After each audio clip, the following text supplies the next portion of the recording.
Good morning everyone. बच्चों, आज हम मीरा के पद के काव्य सौंदर्य पर चर्चा करते हैं। भाव सौंदर्य सप्रसंग व्याख्या में जो हमने सरलार्थ किया, व्याख्या की, तो भावार्थ आप वहीं से याद कर सकते हैं। काव्य सौंदर्य के लिए कुछ मुख्य बिंदु हैं जिनका ध्यान रखने की ज़रूरत है। वहाँ सबसे पहले हमें मूल स्वर, मूल भाव, भावार्थ में भाव विस्तार से लिखना होता है, लेकिन काव्य सौंदर्य में मूल भाव संक्षेप में। फिर भाषा संबंधी विशेषताएं, व्याकरणिक विशेषताएं, अलंकार कौन सा है, भाषा कौन सी है और संगीतात्मकता है या नहीं, शब्द चयन कैसा, पदावली कैसी है, रस कौन सा है, ये सभी बातें काव्य सौंदर्य में विशेष महत्व रखती हैं। पहले पद में मीराबाई सगुन धारा की प्रेम मार्गी शाखा की भक्त कवित्री थी। कृष्ण के प्रति अनन्य भक्ति भाव से मीराबाई कहती है कि इस मिथ्या संसार में मेरा श्री कृष्ण के अतिरिक्त और कोई नहीं है। और मीराबाई कुल की मर्यादा छोड़कर संतों के बीच बैठ बैठकर जो है कृष्ण भक्ति की चर्चा करती हैं। मीराबाई का मानना है कि जीवन का मंथन करके उसने सार तत्व को ग्रहण कर लिया है। दूसरे पद में मीराबाई अपना परिचय देते हुए कहती हैं कि पैरों में घुंघरू बांधकर कृष्ण के भक्ति भाव में विभोर होकर नाचती हैं और कृष्ण को अपना पति रूप स्वीकार करती हैं। लोग उसे पागल कहते हैं, उसके परिवार वाले उसे कुलनाचनी कहकर अपमानित करते हैं, लेकिन वह समाज की परवाह न करते हुए कृष्ण जी की भक्ति में लीन रहती हैं। कृष्ण के प्रति मीरा का प्रेम अटूट है। सहज भक्ति भाव से वह अपने प्रिय अर्थात कृष्ण जी को पाती हैं।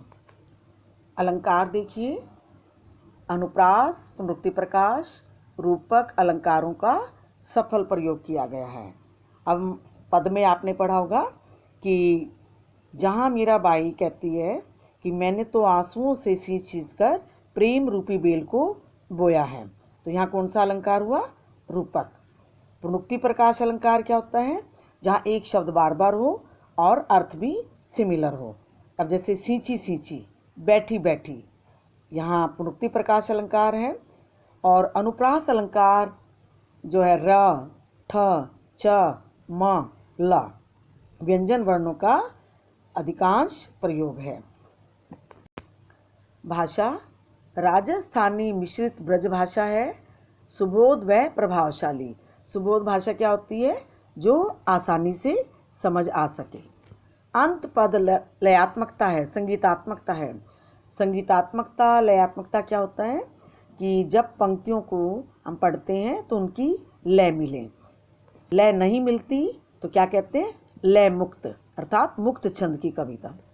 शब्द चयन अनूठा है, शब्दों का चयन भावों के अनुकूल ही है। तत्सम तद्भव शब्दों का प्रयोग है।